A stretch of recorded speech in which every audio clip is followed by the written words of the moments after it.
Okay, we're back. Yeah, I don't really remember where I left off this video.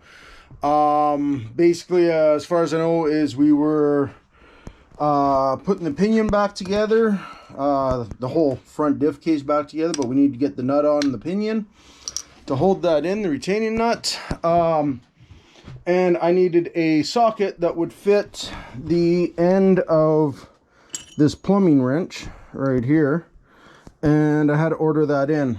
So I ordered that in, picked it up off Amazon. It's a deep impact socket, claims to be chrome moly. It's 1 inch and 9/16, and it is made out of Taiwan. I forget what the brand is. Where's the bag? I picked it up off Amazon. It was the Sunex Tools. Hopefully you're seeing this. Let's see here. Sunex Tools, and it's the 250D version.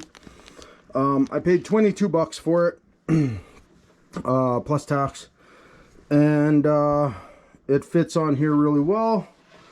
So basically this side here fits this nut, right? And then this goes on top on the other end so that I can adapt my so basically I got an adapter to adapt for my torque wrench. This nut needs non-permanent locking compound, which again I'll just be using the medium Permatex blue. It says it's medium strength. It's what I'm using for this entire thing, and we'll be putting that on and then putting it in the pinion and tightening it down. Torque setting for this is 101 foot-pounds. So that's what I got my torque wrench set at right now.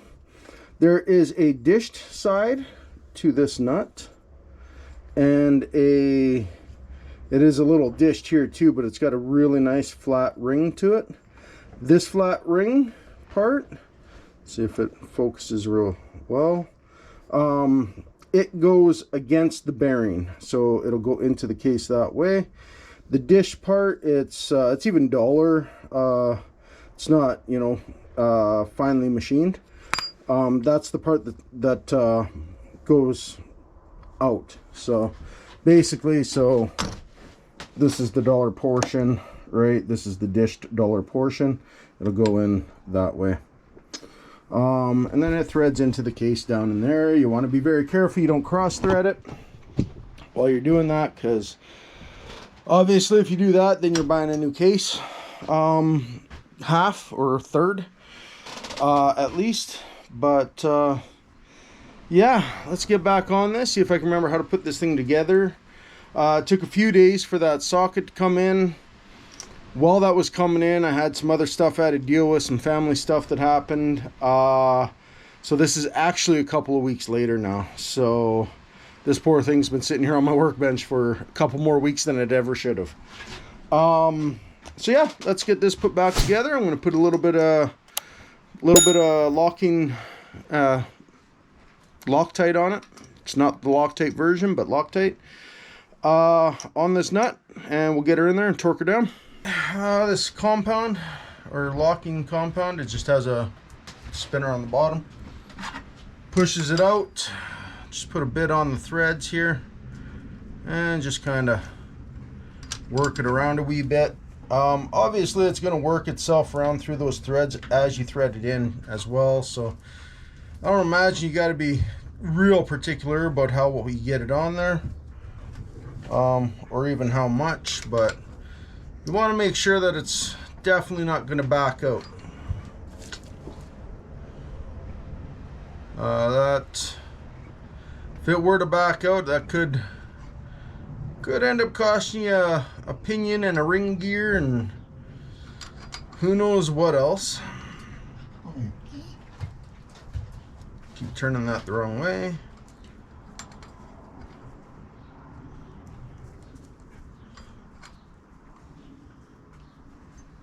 Alright, that should do her. say it doesn't need a whole stinking lot, but I got it, you know, around there pretty good. So slide that down in there. Use your wrench to finesse it into place.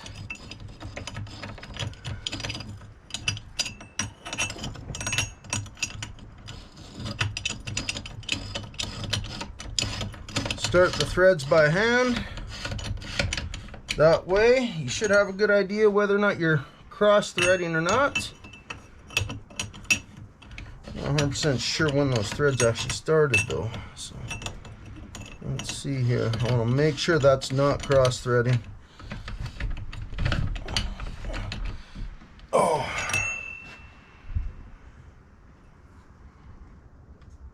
I'm not going to guarantee that that's not.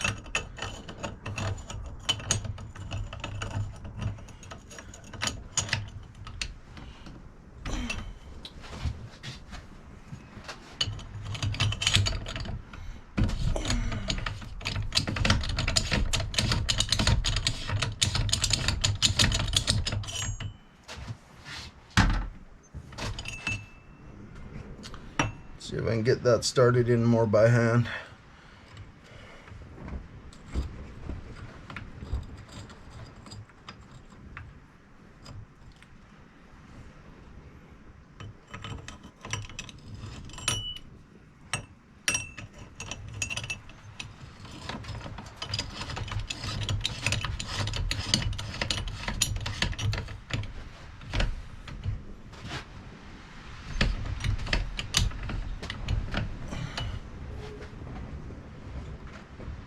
I'm really not thrilled about that.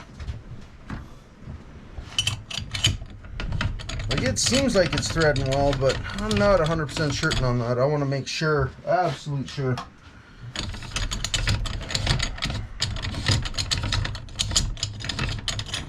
So what I'm going to do is just adjust this in my vise for right now.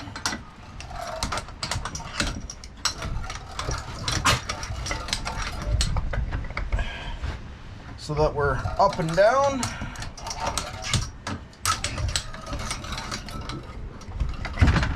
That. There we go. That'll just get that to fall in there a little straighter and give me a better thought process as to whether or not this is actually threading in all the way without cross threading.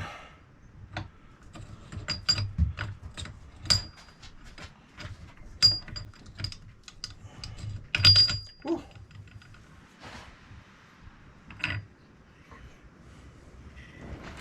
The threads do start right there. Okay.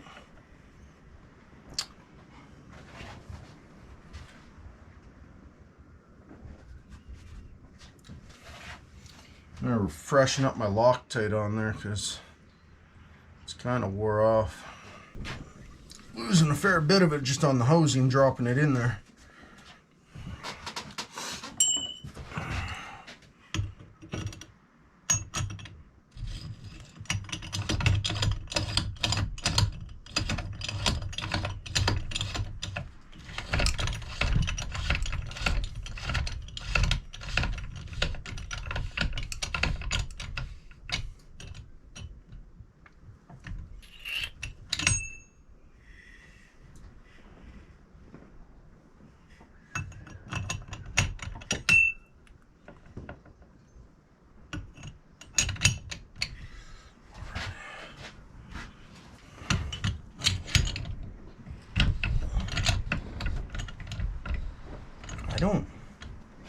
I'm not liking that.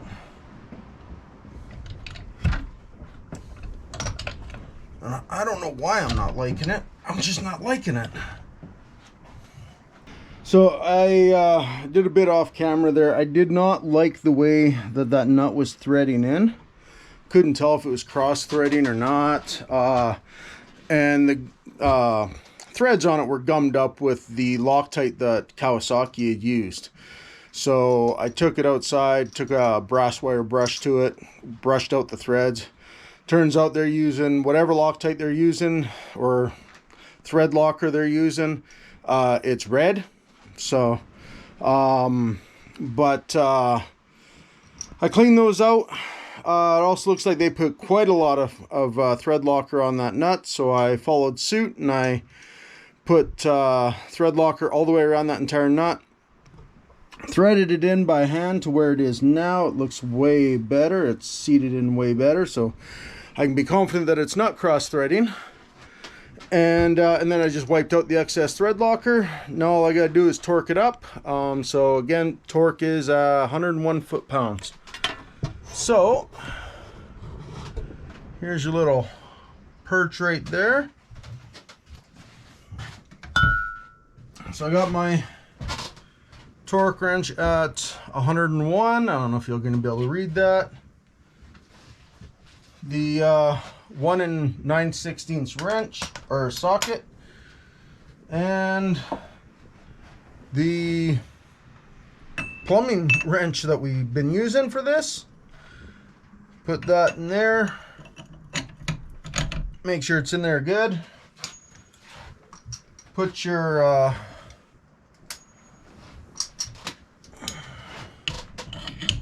socket on there. Use one hand on the back side to support that, and then pull on the wrench with your other one until you hit that 101.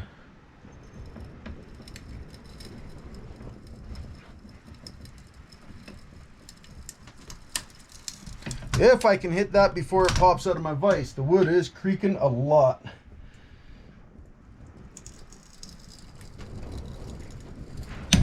There it is. Whoa.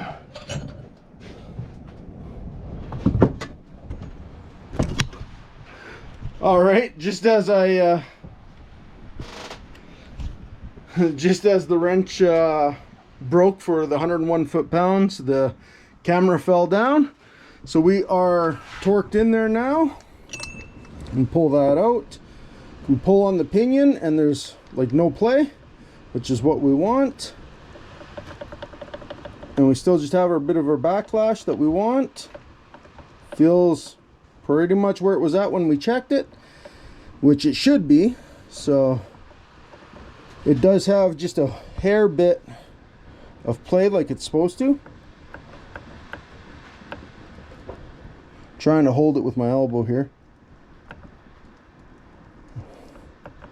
The output. So it's got just that bit of play.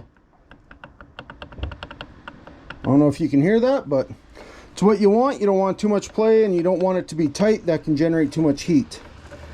Earlier in the video, I say what that spec is and give a kind of a short little show as to how you're supposed to test that. My deflection gauge caliper thing didn't want to sit well in that spline. It didn't have a fine enough point, so I couldn't consistently get a good reading. But when I was getting a good reading off it, it was in spec. So we're gonna go with that. So that part is done. I just got to pull this out of the vise now. You can see I just have it mounted in between two pieces of wood so it doesn't get marred up by the jaws on the vise. One of these days I should buy some soft jaw covers so that I don't have to use wood all the time, but for now it's been doing the job. So we get that off, do the checks on the clutch, which I'm sure are good. The clutch looks beautiful anyways. And then we put together the last third of this diff, which is the wet clutch diff lock portion. Yeah, and then she's all done. Then we can start throwing it back into the machine.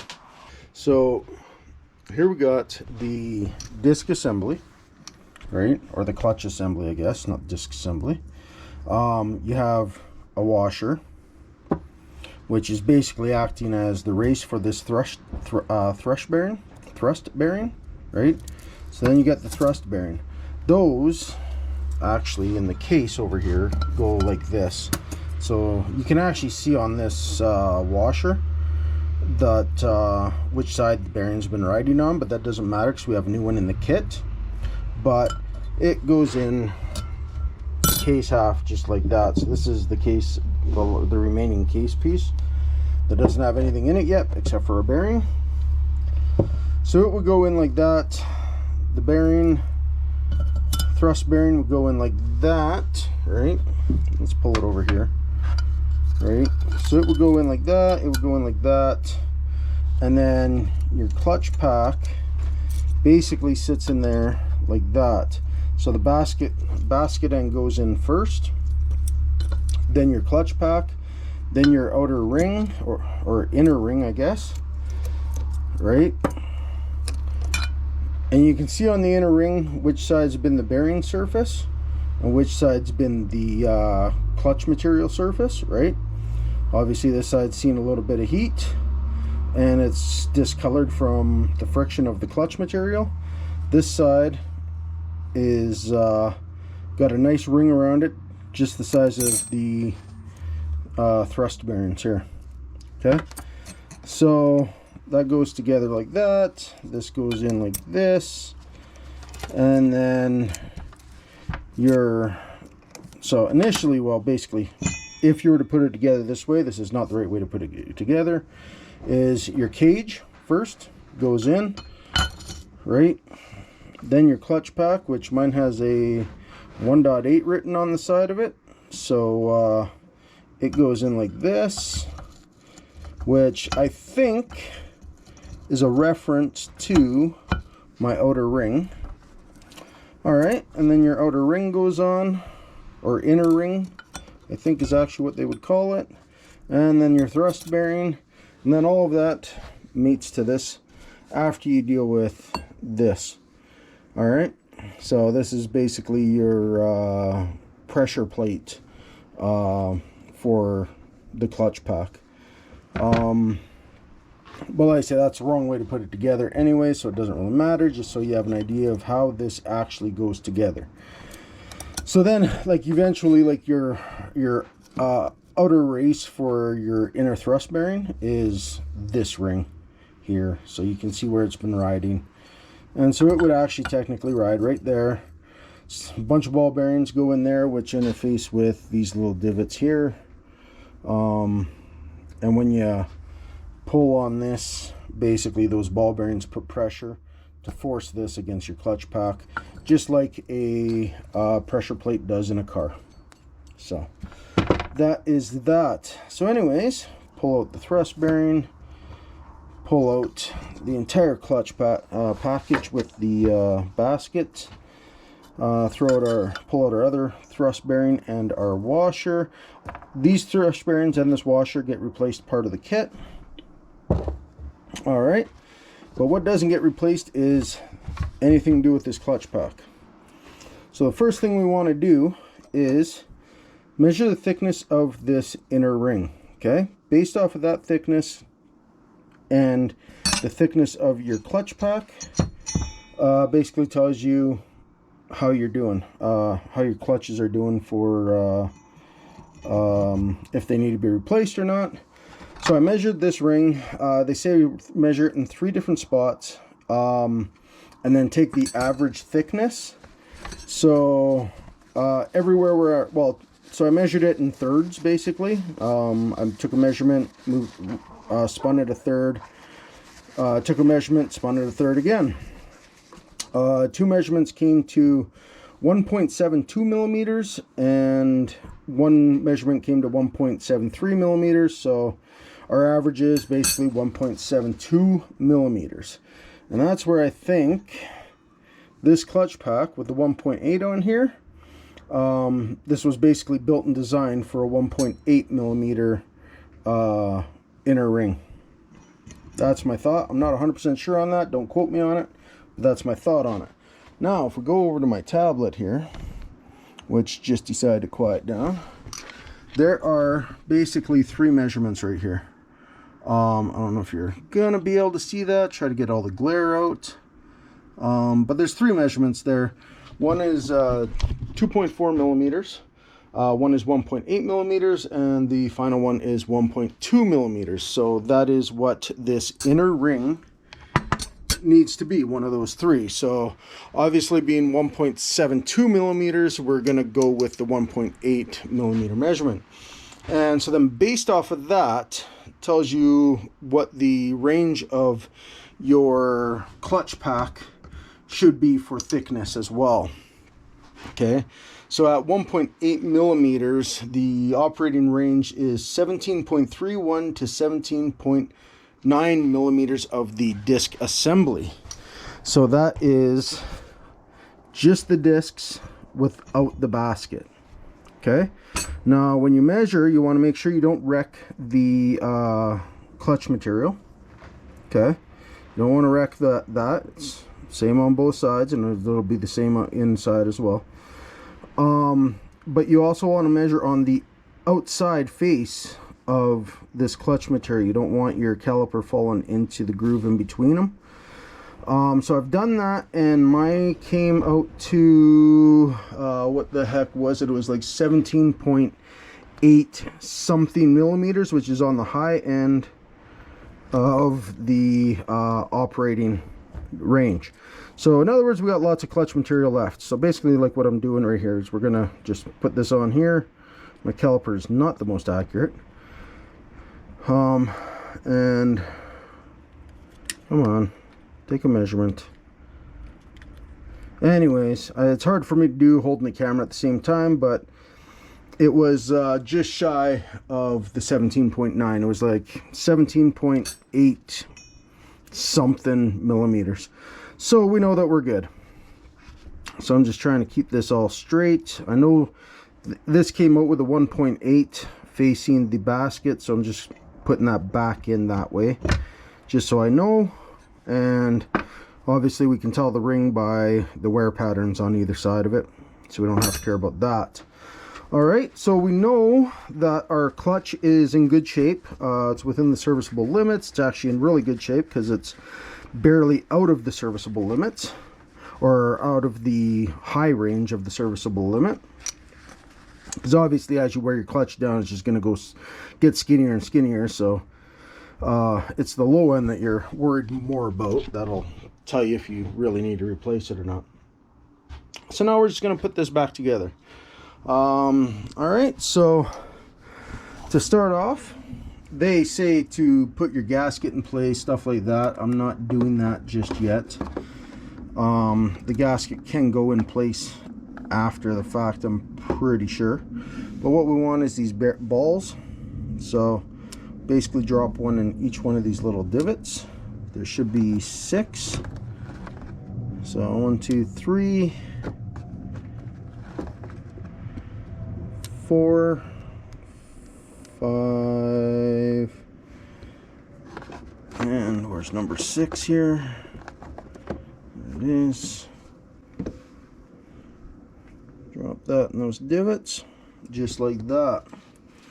Okay, now we put our pressure plate on with these little divots downwards and the fork side pointing towards here. So the balls will just coincide with those divots. So it should basically center itself, position itself. Done right there. Alright, now we need to put the cam lever in place, which is this right here. That's the cam lever. That's what goes in here and turns your plate to create your pressure. Like so. Here, I'll do a little demo here. Get my screen going again. Hopefully that will work. So as I turn this, just like as if the cam arm is turning it, you can see how it pushes it out, right? See that? And that creates your pressure against your clutch pack. So just like a pressure plate on a car, just functions slightly differently, but same concept. Alright, so we put this in here. That's all it is this part here. Slides into this little spot here. And it looks like it's got a little recess right here that should allow oil to go in there. So I don't think any extra fluid should be required. And you really don't want oil, or not oil, grease in your clutch pack. You also want very specific clutch, clutch approved, clutch, what am I thinking of, rated oil as well. You can't just use like just a standard 10W30 in here because of those clutch packs. Okay, so after that is in, I could put this together, but I'm trying to follow the manual exactly so that you guys have a good idea. So cam levers in, needle bearing.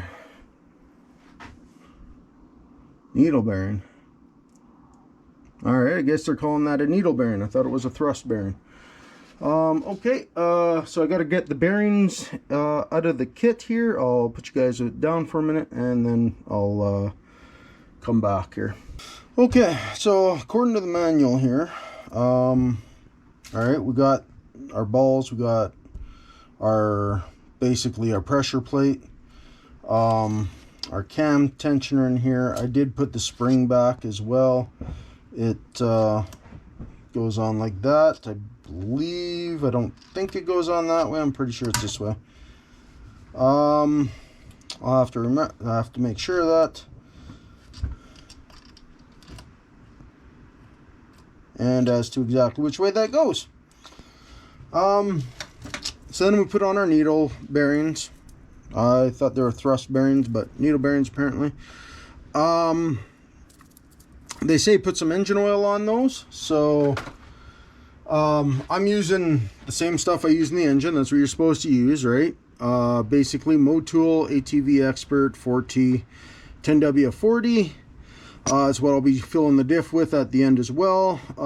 It is MA2 compatible and is wet clutch compatible. That's a big one. You want to make sure it's wet clutch compatible. If it's not, don't use it. Alright, so we're just going to put some in this little container here. Basically, I'm using the tray the kit came in.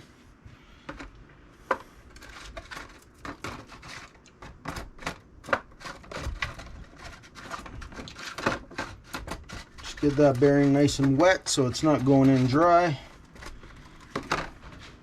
There we go. And this really doesn't matter which way it goes on because the needles should prevent the carrier from hitting anything that it's not supposed to, which it's not supposed to hit anything, so that's the way we want that. All right, so that goes on, and then the inner disc. So we'll take the inner disc out of our clutch pack, and like I say, it's best practice, I would say, is just make sure you're putting it in the same way it came out. So this side obviously is the side the bearing was riding on. This is obviously the side that the clutch was riding on. So put the bearing side to the bearing side. Now the thing is, I'm not sure exactly why they walk you through putting it together like this, because there's nothing to hold it. And then you put your clutch pack on. And this actually interfaces with the spline. So and I'm just I'm keeping the orientation the same, so I know this 1.8 was towards the basket, so the basket goes on next, so I'm putting the 1.8 up. So I'll just slide that on there, get that on that spline. At this point you can kind of organize the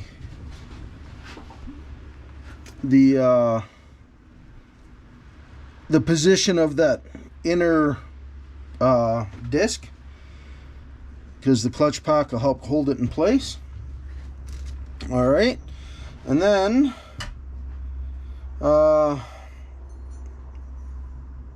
your basket, you could, I guess, put it all together as an assembly, but I find it a little easier to do it this way. Now you know your basket goes on the outside, because see how this doesn't spline to this spline here, and this actually has a strange spline to it. This actually splines to your axle. So the axle has a spline that fits in this, and so you know that this has to go on last so that the axle can interface with that. If you were to put the basket on first, and so put it on that way, your axle would never reach this. So put that on like that, and now the basket's holding everything, including our inner ring. And then we put our other needle bearing on, so oil that up as well. Throw a little bit more oil on this, like this. There we go.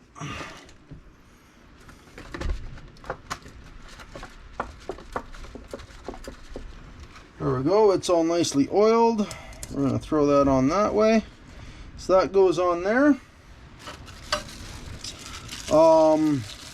You put on your outer disc. So that would be the new washer that we got with the kit right here.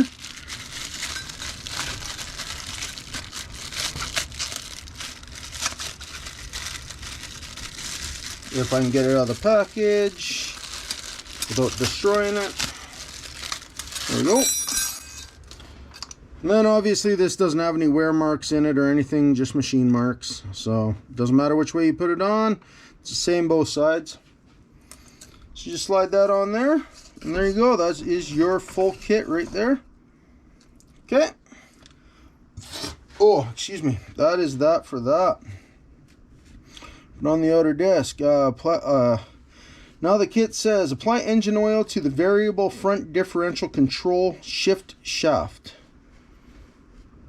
Okay, so alright, so this is the shift shaft. It actually says put some oil on there before you put it in. Earlier in the manual it said just put it in there. So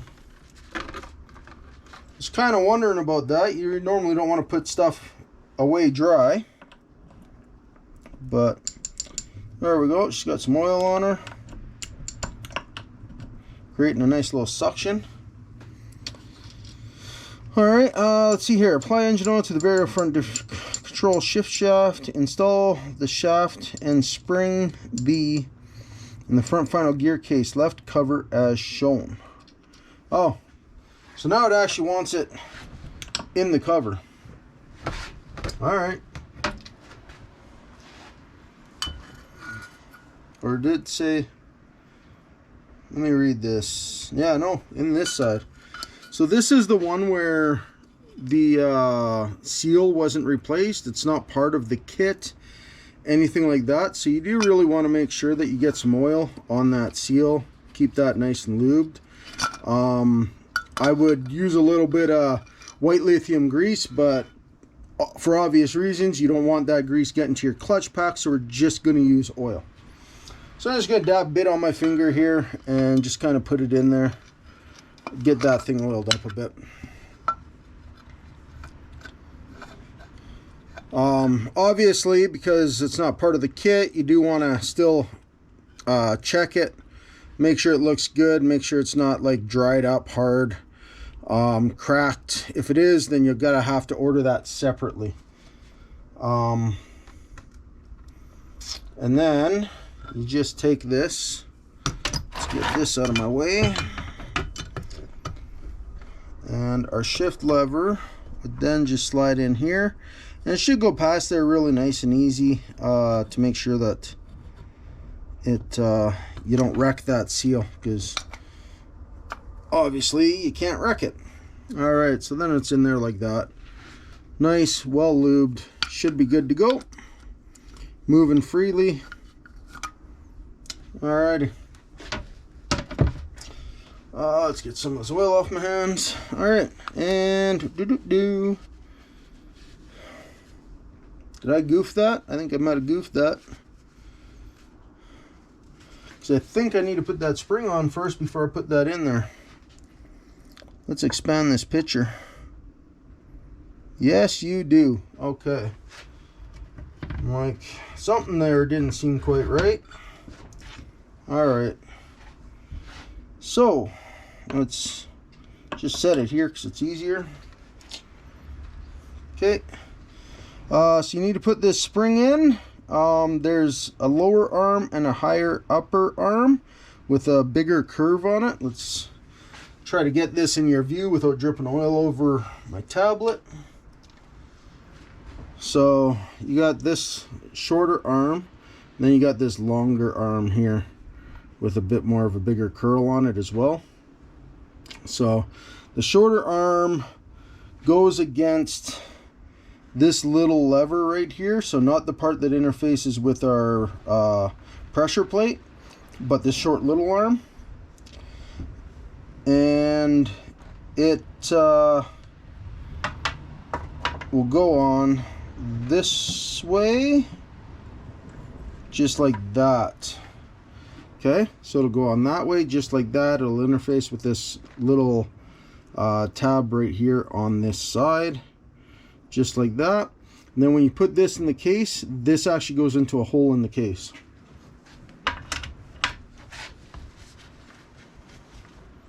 So, in the case, you can see there's actually a little bit of a groove right there where that sits, but also this hole right here, that spring goes into this little bit of a cutout here, right here. So, let's see if I can get this on camera for you. Hopefully I'm in frame. Yeah, pretty good. Okay, so again, put that in. We're already really well oiled up, so we should be good. And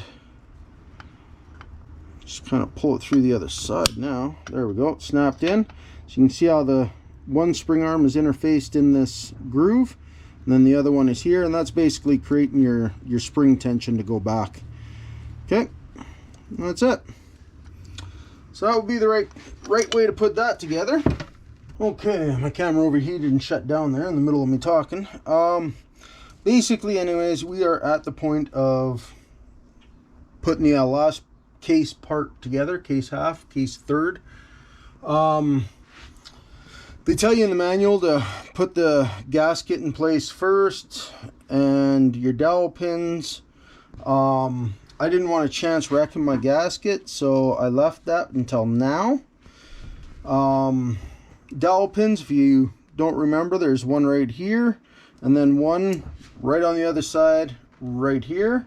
Hopefully you can see that. Here, I'll tilt a wee bit right there. Just make sure those are in place. I didn't actually pull this one because it was super tight, but I did pull the other one. If you have to use a little bit of force to get them in, use a soft mallet, right? I got this one with nylon sides to it. Or just be very careful with a harder hammer, but a soft mallet is your better bet. Okay, and then gasket. So this obviously should only go on one way. Which way is it? Oh, maybe you do actually have to put the gasket on first, because it will not fit over this. It won't fit over the clutch basket, so you have no choice. I did not want to have to do this. I wonder if I just pull the basket, if it'll fit. So close. There we go. Yeah, just pull the basket, you're okay. Okay, so only goes on one way. Oh, maybe not. Oh yeah, it won't go past the pressure plate. Can't bend it. So I actually got to pull the whole damn thing back apart. Alright, well, easy enough. Pull that like that. Pull that very carefully like that. Put this down. So obviously put that down first. Alright, and it does only go one way. The dowels will hold it in place. You got an opening here for your diff lock lever. You know, a big hole here for the bigger nut there, and a hole here for the, you know, the two big holes here for the, or three actually, for the bolts that hold the differential actually in place on the quad itself, like in the frame. Alright, that's all back together. Put this back in. Oh, no, it's still there. So I thought I forgot my inner ring, but it's the oil is actually helping hold it together now. So Slide that back on. Put our basket assembly back on. I didn't even take off the needle bearing or the washer. Slide that back into place.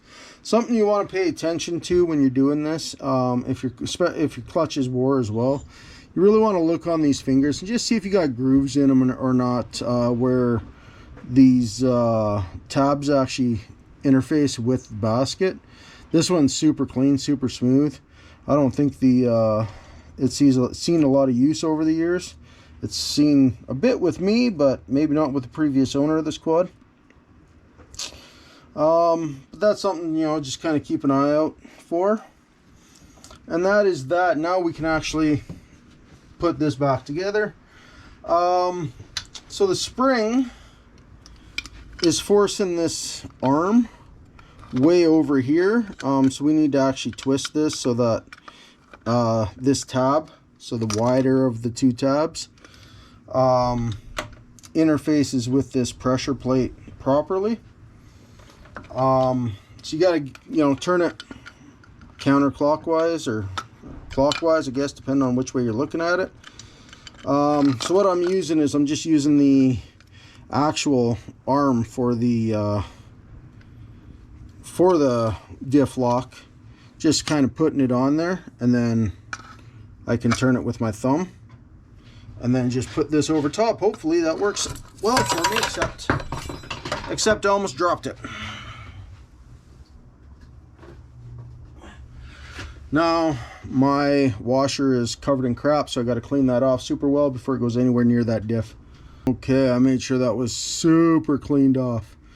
All right, put that in there, spin it a bit more, get some oil on it again. Hopefully it'll help hold it. Reset this. Okay, just like that.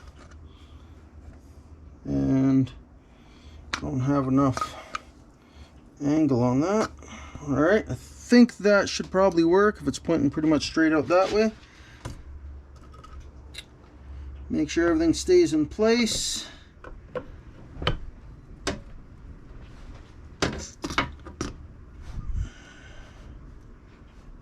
Now we are close, but we are not setting down quite right yet. Oh. Nope, still not quite right here yet. Oops. Come on, get that up on there.